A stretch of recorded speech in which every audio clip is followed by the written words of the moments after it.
Bueno, el término tiene su historia, ¿no? Es decir, desde el año 97 es que empezamos a llamarle comunicación para el cambio social. Esto fue en el curso de una reunión donde nos pusimos un grupo de 15 personas a discutir y a reflexionar sobre cuál iba a ser la comunicación en el siguiente siglo, es decir, en este siglo. Esto fue el 97, en abril del 97 nos reunimos en Italia y fue interesante porque no fue un grupo solamente de comunicadores, sino un grupo donde había gente que de alguna manera tenía que ver con la comunicación, pero no con la comunicación para el desarrollo. Prácticamente yo era el único que tenía que ver con la comunicación para el desarrollo, pero había un actor de Hollywood, un productor de canciones, estaba el que después fue Premio Nobel de la Paz, Mohamed Yunus, de Bangladesh, en fin, un grupo muy diverso y en la discusión surgió la idea de llamar esto comunicación para el cambio social porque hasta entonces se había llamado comunicación para el desarrollo. Y la historia viene desde los años 60 prácticamente, cuando hay una escuela de especialistas en comunicación, sobre todo en Estados Unidos, que lanza el concepto de comunicación para el desarrollo. Este concepto tenía un lastre a nuestro juicio, venía de toda una experiencia de la Segunda Guerra Mundial, de todo el uso de la información para fines de guerra, y al terminar la Segunda Guerra se adapta esta comunicación que se usaba para la propaganda bélica, se adapta primero a todo lo que era el comercio, ¿no? Es decir, las fábricas que antes fabricaban tanques y que fabricaban aviones de guerra empiezan a fabricar cocinas y refrigeradores y demás, y había que vender todo eso. Entonces ahí viene la comunicación para el desarrollo, que era una manera de abrir mercados en el tercer mundo para vender los productos de la posguerra, los productos de paz, si uno quiere. Pero hay una reacción muy fuerte de parte de algunos pensadores en América Latina, Luis Ramiro Beltrán, Antonio Pasquali, que dicen, bueno, no basta hacer propaganda, es decir, la situación de la población en América Latina, en África y en Asia no va a cambiar solamente porque le digamos al campesino que se modernice, porque esas un poco son las teorías del difusionismo y de la modernización, ¿no? Es decir, utilicen un arado más sofisticado y van a tener mejor producción. Los pensadores de la comunicación de América Latina empiezan a decir, el problema no es que el campesino no sepa, que carezca de información, no es que no tenga la tecnología adecuada, el problema es que no tiene tierra productiva, el problema es que no tiene acceso al agua, el problema es que no tiene acceso a créditos, no tiene acceso a fertilizantes, o sea, el problema es un problema de injusticia social, no es un problema solamente de más información para hacer mejor las cosas o un problema de mejor tecnología. Entonces es interesante porque la propuesta de los pensadores norteamericanos encuentra una respuesta muy fuerte, sobre todo de los latinoamericanos y también algunas personas en Asia que plantean la reacción en los mismos términos. Entonces, esa escuela de la comunicación para el desarrollo ha tenido muchas fases, eso es importante conocerlo. Y la fase que aporta América Latina es una fase de participación, es decir, América Latina dice no se puede hacer comunicación sin participación. La comunicación para el desarrollo tiene que ser en consulta con las comunidades y eso es retomado en algún momento incluso por Naciones Unidas. La FAO, por ejemplo, en Italia, y la UNESCO se convierten en dos de las agencias de Naciones Unidas que desarrollan más ya en los años 70 y parte de los 80 el concepto de comunicación para el desarrollo en consulta con las comunidades, teniendo en cuenta las culturas locales, etc., ¿no? Pero llega un momento en que, como muchas cosas, se convierte en un ABC, en un manual, ¿no? Es decir, la comunicación para el desarrollo se hace punto 1, 2, 3, 4, y bueno, y eso no funciona, ¿verdad? Porque la comunicación tal como nosotros la concebimos es un proceso, no es una receta. Es un proceso, no es solamente elaboración de mensajes, ¿verdad? Sino un proceso de participación y a lo largo de ese proceso las comunidades y las personas que participan, todos los que tienen que ver con un determinado asunto, toman las decisiones. Y en esa toma de decisiones participativa es donde se generan justamente las innovaciones y la forma de hacer comunicación para el cambio social con participación social. Por eso nosotros el año 97 de alguna manera propusimos este otro nombre y este nombre se ha vuelto ahora ya muy común, digamos, en el léxico, en el lenguaje de los comunicadores, hablar de comunicación y cambio social, que es lo que estamos haciendo ahora. ¿Y qué es? Es recoger todo lo que ya había antes en la comunicación para el desarrollo en cuanto a la voluntad de mejorar las condiciones de vida de la gente, pero hacerlo a través de la participación, de la toma de decisiones y de la apropiación de los medios de comunicación por las comunidades. Y cuando digo apropiación, no digo solamente acceso, porque hay mucha confusión en eso, ¿no? A veces se dice participación y en realidad se está mencionando acceso. Quiere decir que no es solamente darle un micrófono a un campesino o a una mujer para que se exprese, eso no es participación, eso es acceso. De lo que realmente se trata es de que esa mujer y ese campesino tome la decisión sobre qué tipo de comunicación quiere. Eso es la comunicación para el cambio social.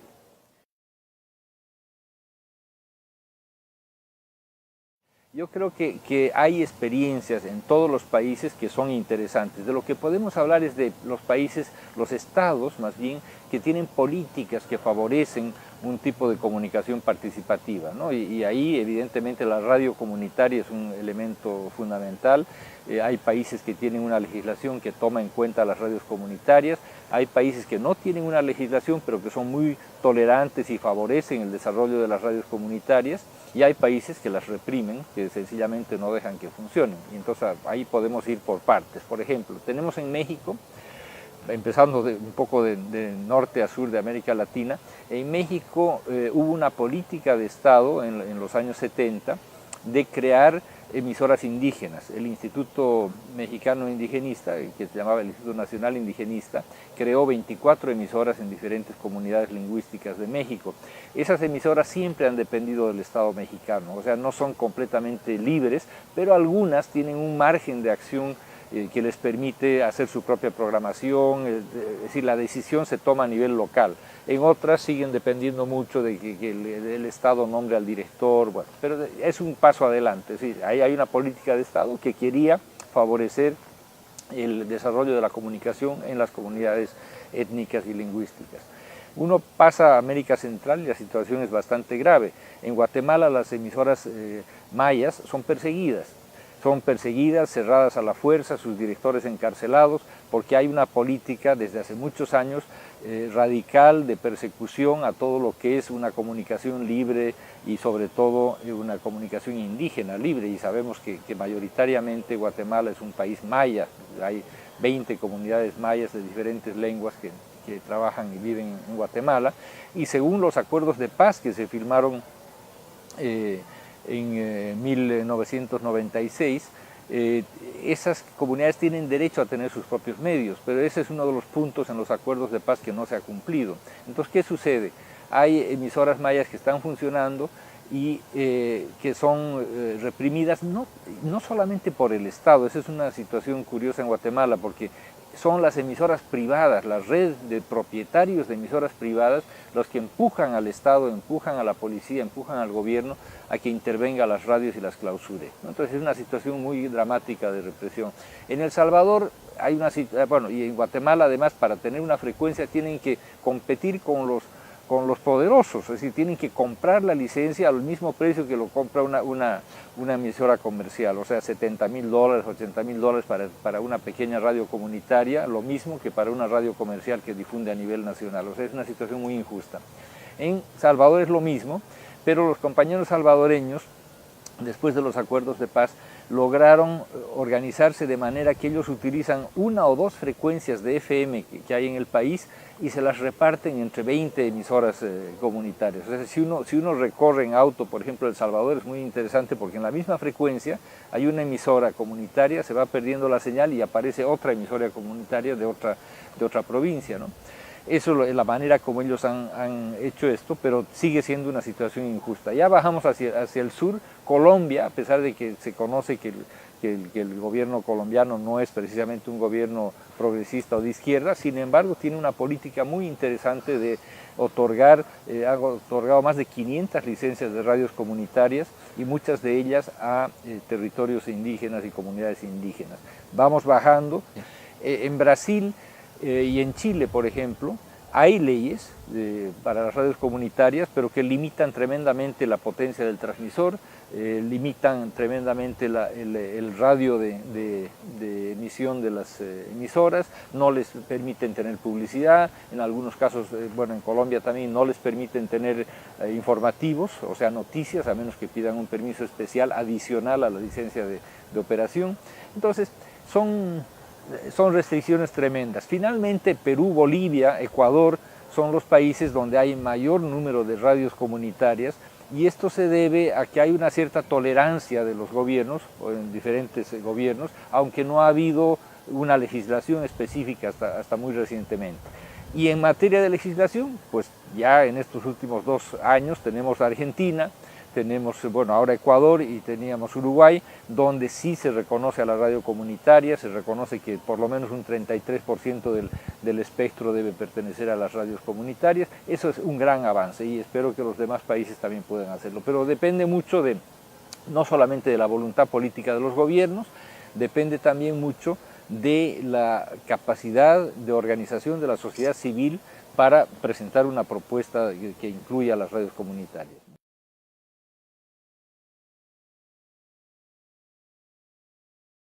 Yo creo que cuando hablamos de radio comunitaria en América Latina es en gran medida una radio indígena. Ya he citado el caso de México, por ejemplo, las radios comunitarias que hay ahí son radios indígenas en gran medida, salvo alguna que otra, pero son todas, casi todas radios rurales y componente indígena.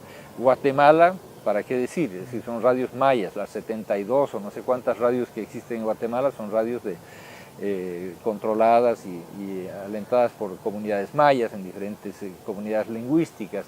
Bolivia, Perú, Ecuador, resta decirlo, son en su mayoría aymara o quechua, ¿verdad? O sea, hay una gran importancia de la radio indígena, pero lo que hay que decir sobre esto es que no es casual. Hay que decir que en la medida en que las comunidades indígenas no se sienten reconocidas en los grandes medios privados o incluso públicos del Estado, buscan sus propios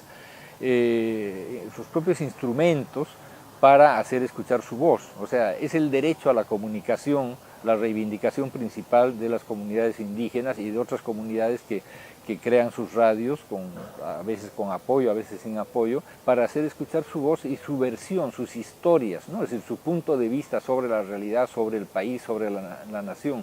Eso es muy importante, es su manera de participar en el concierto nacional, ¿no? Porque la exclusión ha sido muy grande en todos nuestros países del mundo indígena por muchos años, y ahora los indígenas han recuperado ese espacio, lo han recuperado a pulso, nadie les ha regalado ese espacio, ¿no?